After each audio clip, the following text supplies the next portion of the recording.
table, and thank you for the recorder, whether it's Katie or Steve. We've called to order determination of quorum.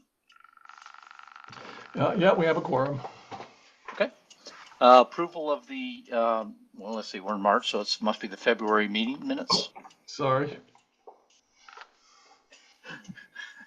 Approval of the February Docent Council meeting minutes. Any objections to the minutes as published? With no objections, we'll assume they are approved. Madam Treasurer. Okay. It being that February is a short month and does not actually get to 30 days. In the month of February. Does it ever get to 30 days, Mary? It never gets to 30 days? No, it only gets to 29 in leap years. Okay, well. But again, not getting to 30 days, it meant that our interest earned in the course of February was only 2 cents rather than our customary 3 cents. So the current balance in the account is $3,102.76. I was falling down on the job and failing to get that last penny.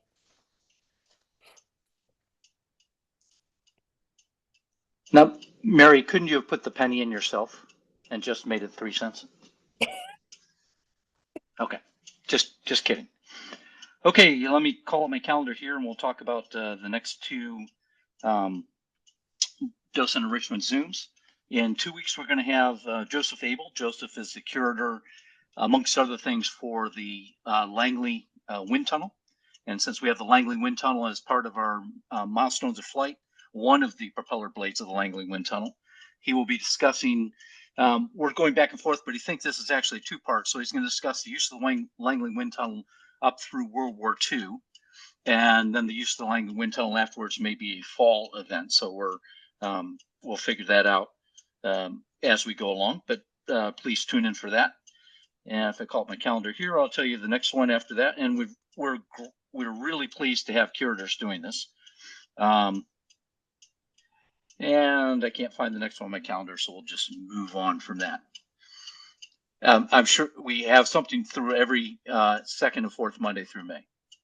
Artifact update. Al or Joe or whoever wants to take that one on. Go ahead, Al. Al, you're muted.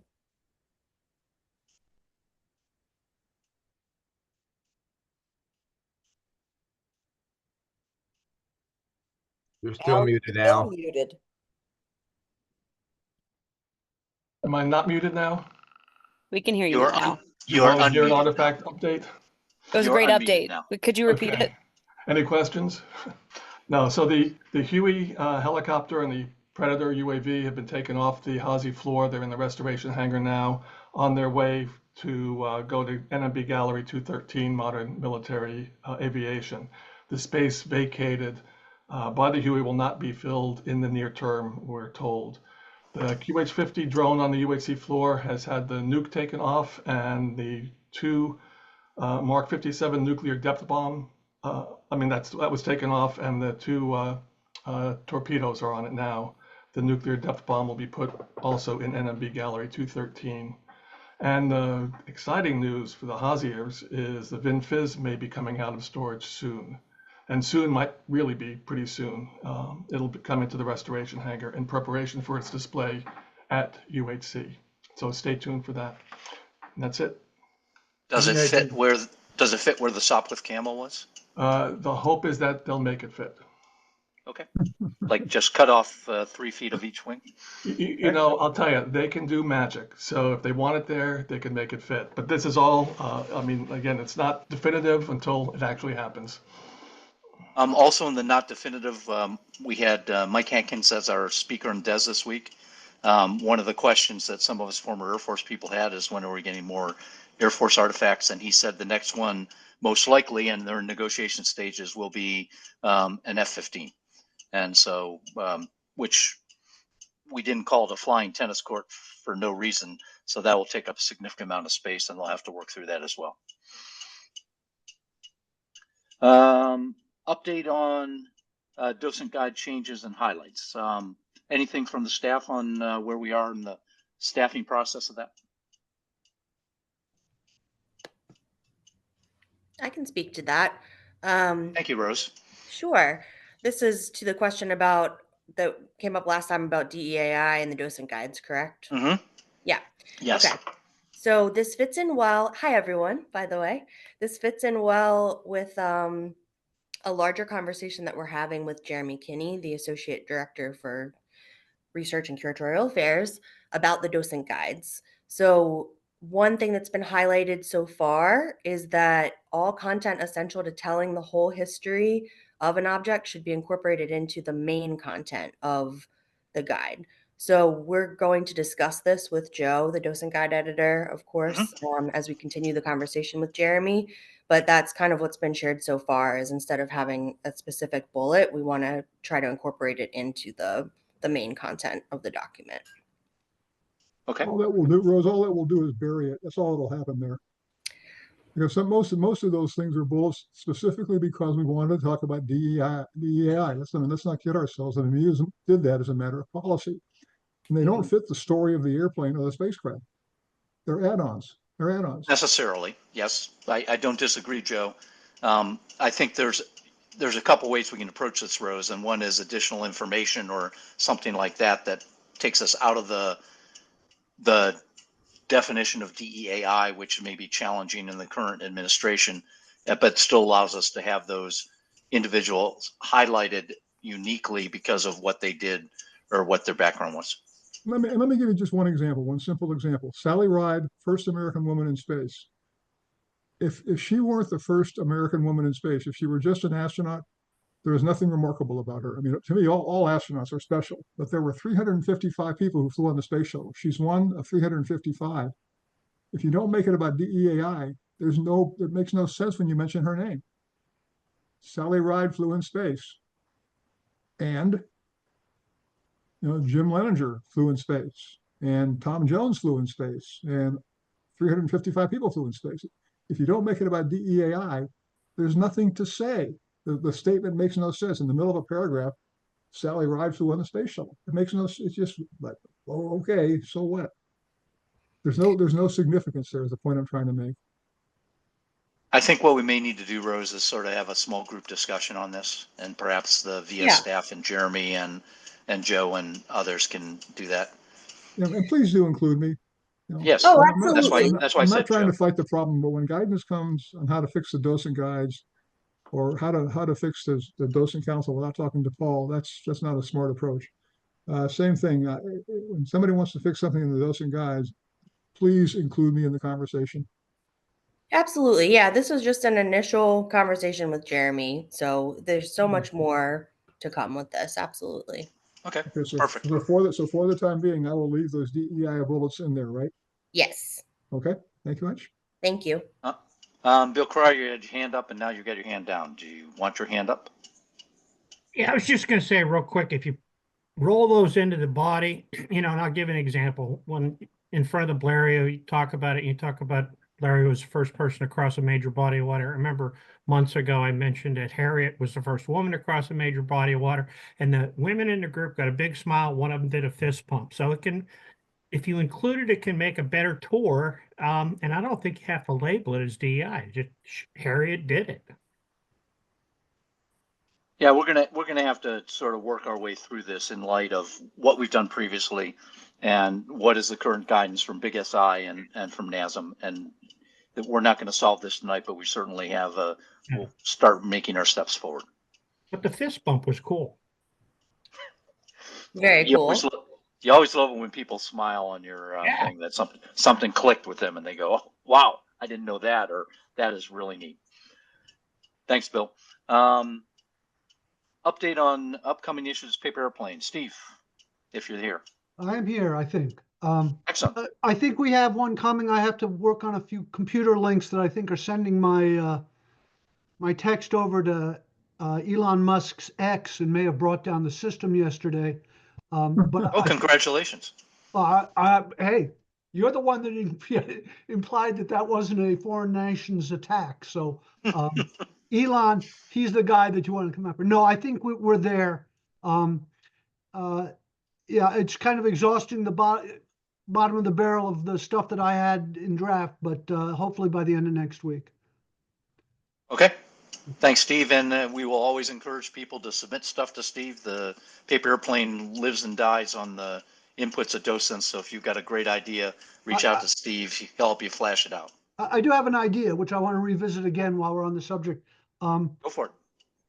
Giving tours at both NMB and UHC, when you start eliciting from the people what it is they really want to know, aside from speed, they really want to know what it is like to fly the SR-71 or to fly a Huey helicopter. So people who have flight experience with any of these aircraft and would like to write a few paragraphs on, what it was like to fly. Again, I'm not going to define it any broader, but that's a knowledge gap which I think a lot of docents are uniquely qualified to fill, but a lot of us have no clue. So if you have a couple of memories about flying a particular aircraft, 2 or 3 paragraphs, and Joe, you might want to consider whether to add this in the docent guide.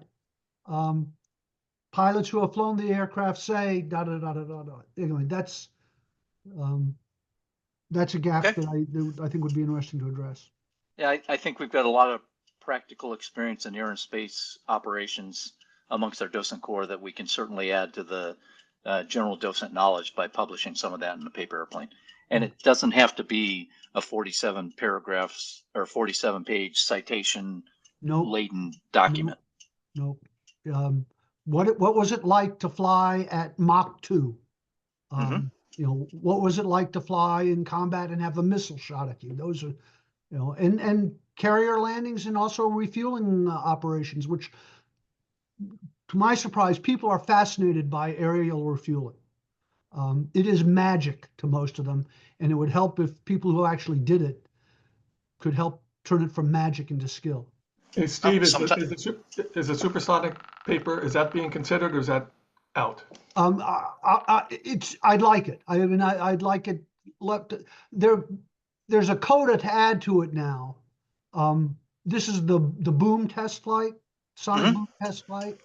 Right. It's the draft. It's the draft I sent to you. It's beyond. Yeah. No, I mean supersonic program across the board. Oh, okay, across the board. Okay, I'll take a look at it again. But the boom test flight kind of gives it a new currency. So yeah. It's included in the paper. Yeah. Thank you. Okay. Thanks, Steve. Status of docent recommendations to the docent handbook. We've submitted those, and I know that Maggie last time had said they had to be staffed, and just wondering where the status of that is. Yeah, that's very much in progress right now. We will get back to you with that as soon as possible. Okay. Thank you very much. Steve Reynolds side update.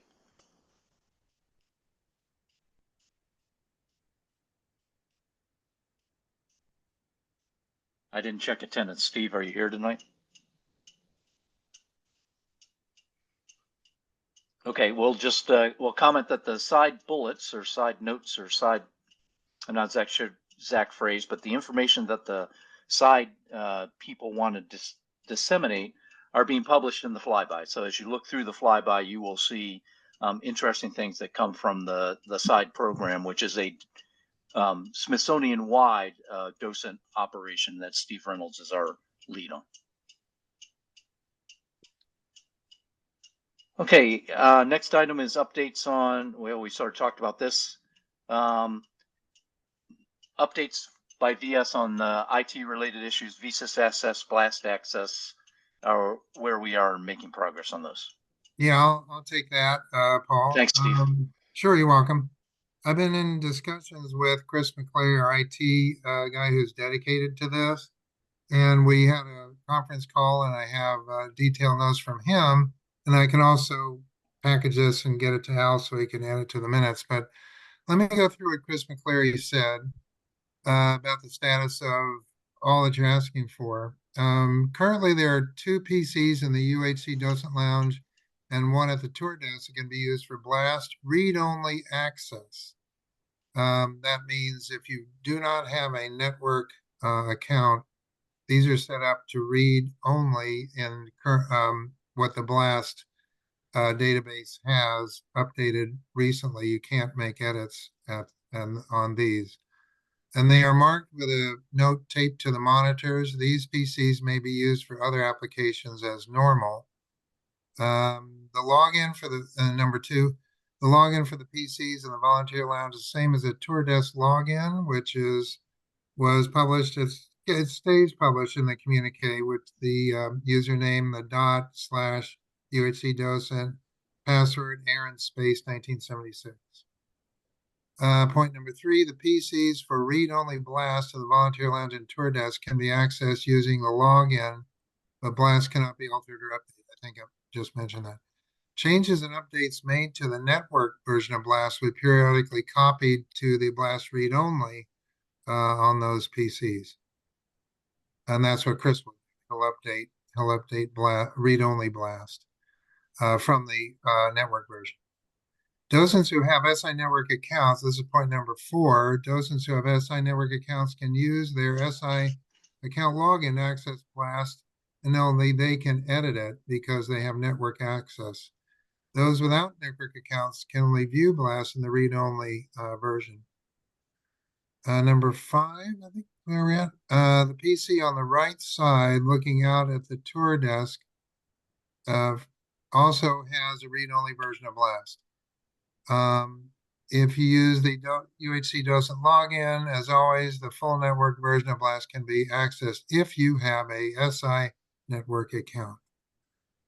Next point, Chris McCleary and our IC NASM and our NASM IT team is planning on adding the same access to blast on the 2 PCs in the NMB volunteer lounge downtown very soon, and will keep us updated. So right now it doesn't have that. Neither of those stations have that, but they will soon. Internet access was a question. Internet access is always available in the volunteer lounge of tour desk computers. Just log in with the /UHC docent username and your and the password Aaron space 1976 or your SI network account if you have one. And that means VSIS is accessible through the internet. Chris McCleary is also available to answer your questions, and please reach out to Katie or myself with the NASM docent program at si.edu email, and we will forward your questions to him. And I think John Handy has a question. Yeah. Yeah. Hold on a second, John. Steve, if you can just send that verbatim to Al so he can include it as part of the either an attachment or something in the minutes. Go ahead, Sure, John. We'll do. And Steve, what you said is absolutely right. There's an issue, though, and that is that a lot of people don't understand that read-only means you can't use it for things like checking out books. There is one of the cleaning team members that has been dutifully entering all the cleaning data into that blast thing, and it goes nowhere. So maybe something that would be fairly visible in front of those computers that says, do not use this to enter any data at all would be a good idea, because you can put the data in, it just doesn't go anywhere. It doesn't, it can't be used by anybody. So it would be helpful if that were a little bit clearer for the people that were using those. That's perfectly logical. Yeah, that makes a lot of sense. So I'll ask Chris to clarify the signage so people know that it's read-only. You can't edit it unless you have a network account. Okay. And then just one other thing I'd offer as a suggestion is, I know you said that we can go in and log in using the new login on that computer that's inside the door to do our visas. But there are a lot of people that don't understand that either, and they're having issues as far as putting their visas information in. I had seen Chris, and I said, is there any way, Chris, that you could make that computer that's just inside the door of the lounge already logged on to visas, so that people can then just use their own personal, in other words, it would be a portal to visas and nothing else. Yeah, it's a visas only. Yeah, it would be really helpful to be able to do that without having to go through the big login, because some people still have issues with what the password is and all of that. Oh, yeah. Okay. I didn't ask him about that particular machine, but I will. I'll follow up. Yep. Thank you. Yeah, let's see if we can make the one in the tall tower there. It's a visas only, and that's mostly what docents use it for when they walk into the lounge, as opposed to sitting down and using the other It's computers. the one in the tall cabinet, just to Yes. the right. Yep. Okay. As soon as you Right. walk in on the right-hand side. If you Okay. open the door too hard, it breaks the screen. Yep, that's exactly. I'll follow up with you. But don't you still need to enter your personal password for Visas? Yes, Yes. So what's the issue? because you have to go through the internet to get to Visas, and to get to the internet, you need to sign on using an account that nobody remembers. Right. Ah, So okay. I guess the only thing I'm suggesting is have it so that you can get right to Visas without having to log in first, and then you log in on Visas as your own account. Have it automatically logged in Right. to be right. Okay, makes sense. Thank So you. I'll follow up with it. And it needs to be a setup where it doesn't save anybody's, because we used to have problems with the last person's password was saved and things like that. So I'm sure Chris can figure all that out if we ask him to try to do it that way. He's been very kind to spend a lot of his effort, helping us with setting up the read-only stations and trying to get Blast more accessible. So it's a continuing project for him, and he's happy to help anybody and take on questions. So if you have any questions, just field them to Katie and I, and we'll make sure he gets them. And I talk to him about once a week, well, every other week generally. Okay. Great. Thank you, Steve. One more quick question. Is there any long range plan to get back a NASM docent type of thing that is more accessible than just on certain PCs? Not at this time. Okay. I think the IT guys have finally figured out that that was not the best secure method of having everyone have access to the computer system. Okay. That's it on the agenda for old business. The new business, and I'll turn this over to VS and whoever wants to answer it.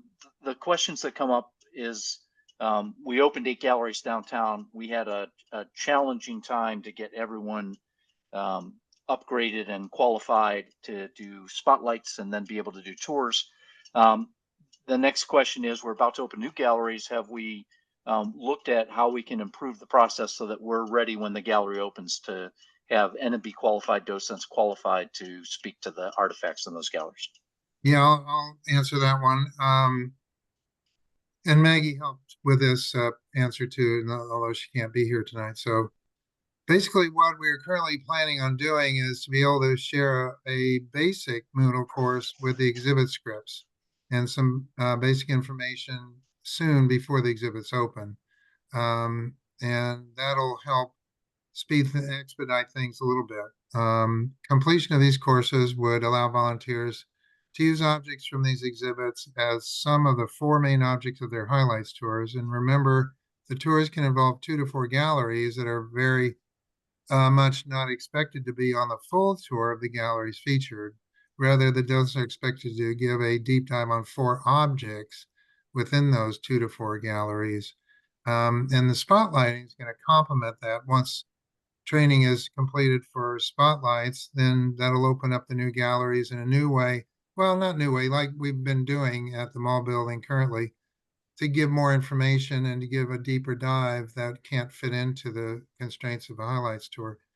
And that'll be after those spotlights will be coming after the completion of the gallery videos by the curators. And these are currently expected to be completed within the first 4 months after the exhibits open. So again, the videos are going to lag behind the opening just a little bit, but we'll get along with the scripts and the Moodle course that's going to expedite things before opening. So I want to emphasize that. At the moment, there is no official date for the new gallery openings. We're looking at a window that is the best guess we have from midsummer to early fall. And that's what I have so far. Okay. I will just generally direct this, and I'll open it up for other comments to the VS staff. The videos were the challenge we had on the first 8 galleries. They took way too long. If I read the script that Mike Hankins writes or Tom Paone writes or anybody else writes, I don't need to see them on video describing it to me what they're exactly going to say in the script. I can read the script. I can understand the information. If you make me go 4 months before the video comes out, and I will challenge you to say, If it only think- takes 4 months to get a video out, I will be extraordinarily Let surprised. me clarify one point there that Maggie made. There are two kind of objectives here. First is to get the expedited exhibit script-based Moodle course out before opening and allow you guys to train on that, so you have that knowledge.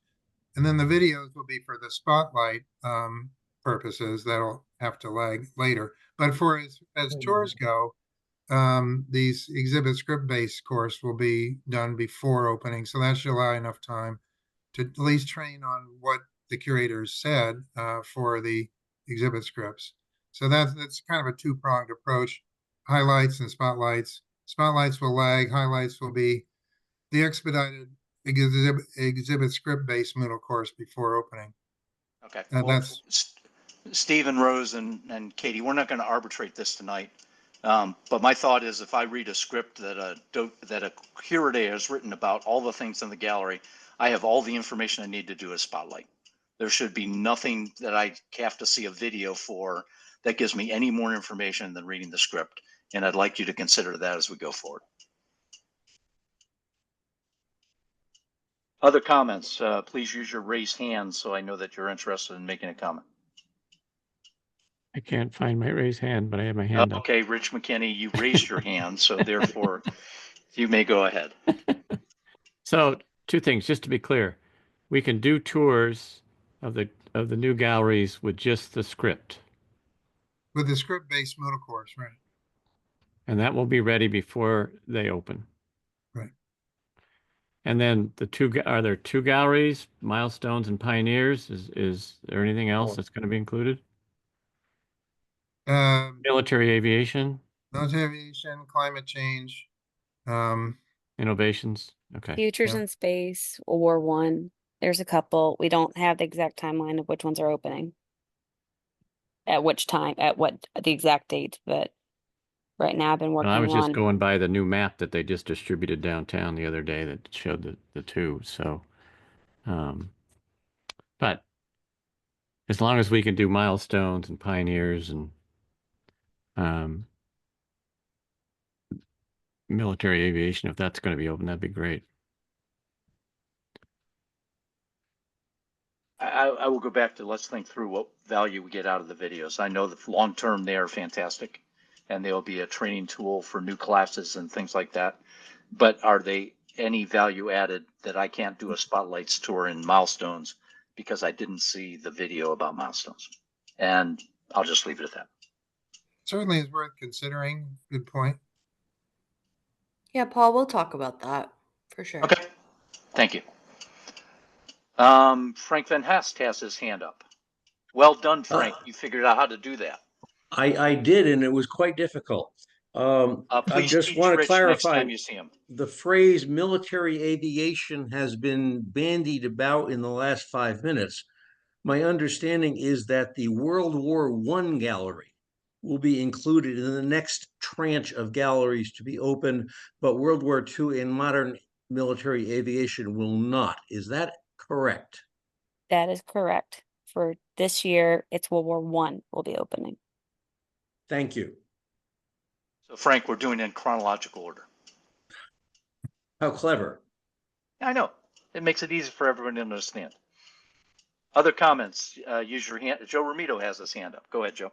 Yeah, along those lines, we want to be careful not to put out any information about galleries opening that's wrong. I've done that in the past, and then that was bad on me. So could you understand that they're not definite? Could you guys please send us the current official dates for the gallery openings? And I know it won't be specific, but if it's fall 2026, December 2027, whatever, could you put it just so we have the current schedule and don't misstate anything? That would be very helpful. We're saying summer of 2025 For what? right now. For what? For Pioneers, for Milestones, for the IMAX, and for Innovations. And what about the rest of them? That we don't have yet. Got nothing? No.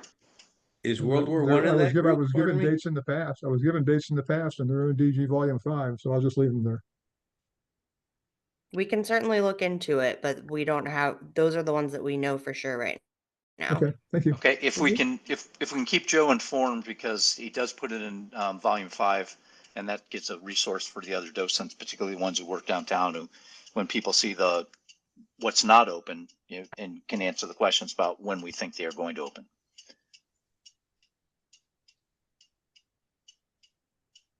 Anything else, Joe? That's all. Thank you. Okay. Other hands up, or turn on your camera and wave your hand like Rich McKinney did. It works. Scott, go ahead. Yeah, given the silliness of the last week or so about Enola Gay being obliterated from DoD history, do we have anything standard answer when a guest asks what is the Smithsonian's position, whether Enola Gay ever existed, or have they put duct tape over the nose?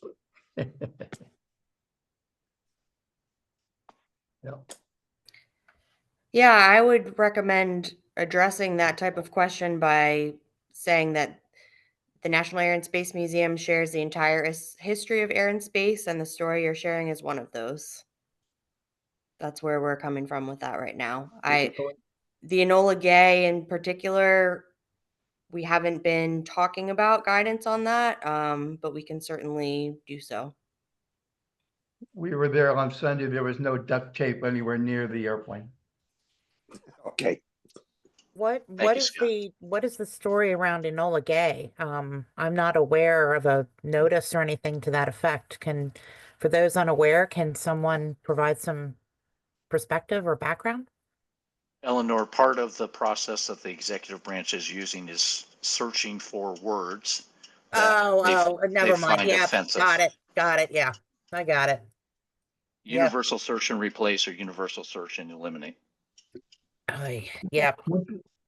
I just want to add that if the Secretary of Defense had taken one of the tours at NMB, he would not have made that mistake about the Enola Gay. Okay, thanks, Steve. Joe Romito, your hand's back up, I think. Yeah, I guess I'm not following news of the weird properly. What exactly is the issue with the Enola Gay? I mean, what did they search for? What did they find? They searched for words like gay in any document related to institutions. Okay, thank you. Yep. Yeah, so we will not stop talking about the Enola Gay the way that we always have. If that changes, we will let you know, but I don't anticipate that it will. I mean, Sunday, excuse me, Sunday, when I was there last, I think a couple of us were asked about what's the deal about the gay part of the name. And on my tour, I was not. So it is hit or miss with our guests. Okay, and we just deal with it when we see it. It's named after Paul Tibbitz's mother, and that was her name. Yeah. So. Okay, other comments, any new business other than the ones we had identified in the agenda? Jeff Joyce has a question.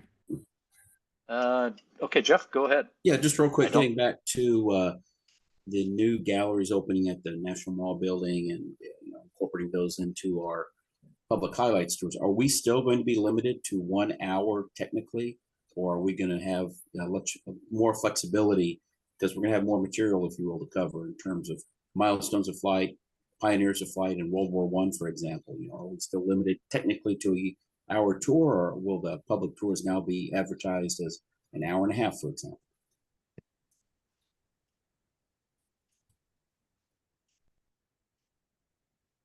We haven't decided on an approach for that other than to keep it current at 60 minutes, and we'll try that and see where it goes. But if it becomes necessary, we'll have to revisit. But at the current time, that's the plan.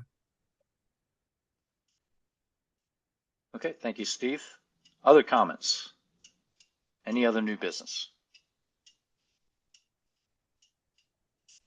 Did you cover virtual stations, Paul? Nope, you're right. I missed that. Thank you, Rich, for pointing that out. But the other question we had in the new agenda or new business on the agenda was, are there plans for virtual stations in NMB in the future? And if so, where and timing? Or if not, where, is there an idea that we're thinking through that? Yep. Thanks, Paul. So right now there are no plans to add any virtual docent stations at the mall building. nature of the mall building and Udvar-Hazy are just very different, and the galleries were not planned to accommodate the virtual stations. So we definitely plan to continue the virtual artifact program at Hazy right now. And if there's a future time when the 2 monitors we currently have are consistently fully staffed and there are docents who are not able to get time on the monitors, we'll look on adding a 3rd station at UHC. But right now we do not have plans for a mall building artifact station. Which I would say for those of us that have mobility challenges and could argue that that's discriminatory to not offer that opportunity downtown, I would like to have that noted because it would be nice to be able to still accommodate downtown crowds like I have been doing at UHC every Sunday morning. Thank you, Eleanor, and I really appreciate that. And also love having you at Hazy. I know between you and several of the other virtual docents on this call, like Joe, like I know the commute's pretty nice. Oh, I see Sam's hands up. Indeed, it's easy to sign up. Okay, other hands up. Sam, I see your hands waving. Please talk. Hey, yeah. Thinking about the virtual stations, Van Rometta was on one of the virtual stations, the SR-71, on Monday. And we seem to have gone back to the same old problem we had way back when, which is when people are turning on those stations, they're very politely or neatly taking the microphone and putting it right behind the sign that invites you to speak to the docent. And that really mutes the mic so that the people like Van or whoever really cannot hear a lot of what they're being asked about without people coming up and, trying to trip over the railing to get closer to the hidden microphone. So if whoever is responsible for turning these on in the morning, if they could just get the word to them to please take the mic, move it to the side of the sign, it will work a lot better. Thank you. Yeah, I'd like to second that because I pretty routinely have to ask whoever is on staff on Sunday mornings to try to adjust either and also adjust the placement of the monitor because it is not uncommon for it to be up, down, sideways. I mean, it's that there's a lot of variability with that, and the microphone is problematic, particularly for our younger visitors where I cannot hear what they're saying because that microphone is not placed at a level in which you can hear them easily. So I often have to ask mom and dad to repeat the question, which is, disappointing to the child. Yeah, thank you. Thank you for that. I really appreciate that. So I'm going to work with IT, see what we can do. And yeah, definitely with that sign, figuring out maybe a better spot to locate that so it doesn't bump into the mic, so we can have it not wiggled around. And I know Eleanor, especially you're on the day after the special event, so sometimes special events does not move it back into the right spot. So definitely thank you for always telling us when they didn't put in the, we got to readjust it. We do appreciate that. Yeah, and one other issue, the people that work Sunday mornings, and I had this happen to me 2 weeks ago, the person that did very nicely come, to try to help troubleshoot, I think there's a training issue as well because she was like, I don't know how to move this or whatever. So I think there may be a training opportunity as well because I don't believe IT is available on the weekends. So it leaves us in the virtual mode at a bit of a disadvantage if those things are just moved, willy-nilly and not placed back where we can hear things clearly. Great point. Thank you, Eleanor. Okay, John Handy has his hand. And there's just one more point about those Sunday mornings, because I'm there when Eleanor is there as well. And there are times when Eleanor comes on and you can hear her all the way down the parking lot. So if someone can make sure that the volume is set properly too, that would be quite helpful because it does get to the point where you cannot hear anybody else in the space hangar except Eleanor. Yeah, I mean, that may have been an unusual occurrence, John, because I haven't had that comment before, but I absolutely agree. And thank you for adjusting the volume that weekend that you were there. Great, thanks. Yeah, January, February are usually the only times where the volume gets too loud because come only in a couple weeks we have the cherry blossom crowds coming and everyone's fighting just to be heard all around the museum, just with all the crowds. Joe Romito has his hand back up. Yeah, I'll agree. This is a concern because I have just the opposite problem. Frequently, the visitors can't hear me at all. And so I need a louder volume. So I don't know how we sort that out, but I guess the staff is trying really hard to make it work as best they can, and we appreciate that. I'd also just make a general comment. The same is true for some docents giving tours in the space hangar. Uh, I came on the other day, I guess on Saturday, Sunday, I guess it was, and there was a docent giving a tour inside the building. I recognized the voice. He was in the space hangar. I recognized the voice. He's one of our best docents. Gives a spectacular tour. He stood there for 30 minutes, and I could not hear myself think. His volume was so loud. I've had issues with that too, Joe, and I've had to complain about that multiple times. And It's for the staff, frustrating. I don't want to complain about this because he was given a spectacular tour. I mean, I enjoyed listening to it, but he could have done the same tour with the volume set at half of what it was and still reached his visitors and not impinged on the virtual station. So it's hard to get the balance, but we appreciate you guys still working on it. Thank you, Joe. Steve and Katie, I think one of the things we might want to think about is what happens if a virtual docent, Joe or Ellen or somebody else, has an issue. Can they call the standard VS number and say, people can't hear me? Is it, we need a standard solution to an issue. Either I'm too loud or I'm too soft, or something's going on wrong with the virtual station. And if we can publish that clearly in the flyby or someplace else, that might be helpful. Yep. The docents who are on the artifact station, they will either message us in the Teams chat, Yeah. or they will call us at the 24009 number, which is the coordinator on duty, who will then, there's sometimes where they're, the docent on their end, their mic isn't working. So then we come down and we troubleshoot, and then it's the whole turn it off, turn it on, fun IT game we all like to play. I guess is that well understood with the virtual docent core that is the standard that they do if they have an issue and there's nobody they can address it to other than virtually. We have posted in the Friday flyby, but we're happy to reiterate it. Just Maybe, if you let's need do any that. issues, please, put in the chat or Yeah. call us here.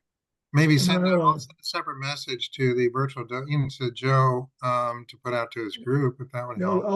I will do that, Steve, because I know when I've called that 4009 number, you guys are very, very responsive, and that's much appreciated. So I'll remind the men and women who work on that, the virtual monitors, that phone number should be sitting right by their computer. Yeah, that works. And yeah, I can give that to you if you need the full area code number for those who are really distant or out of the area. And also the Teams chat works too. Because they're the virtual. chat. Because they're virtual, everybody needs to set the 10-digit number. Yeah. Nobody in the building needs that. It's going to call that number. Yeah, we'll do. I'll send you. Okay. Yep. But yeah, Now, highly let's recommend just for make sure we just keep it well published. Yeah. And that 24009 number also applies to all the HASI docents on site. That number goes to the coordinator on duty. We also forward it to our cell phone when we're not at the welcome desk. So if you ever have an issue, call that number and we'll answer. Or if you get a random phone call immediately, like 20 seconds later from an area code you don't recognize, it's because it's our cell phone calling you. It's our cell phone calling back, right? Yes. That was forwarded through the 24009, yeah. So just warning you, you see a weird area code, that's why. Right. Perfect. Hands up if anybody has any other new business comments before we close the meeting. I see no one waving, no one identifying, someone waving. April 8th will be the second Tuesday in April. Our docent council meeting will be at 7 o'clock on Tuesday, April 8th. The secretary will publish these minutes for comments and edits, and we'll work from that. And then we will have another meeting in April. I appreciate everyone's time and efforts put in on both the volunteers and the staff. Thank you very much for your support, and we will continue to move forward as the crowds get bigger and bigger in both museums. Thank you, everybody. Great to see you. Come on, guys. Thanks, Paul. Good to see everybody. See us.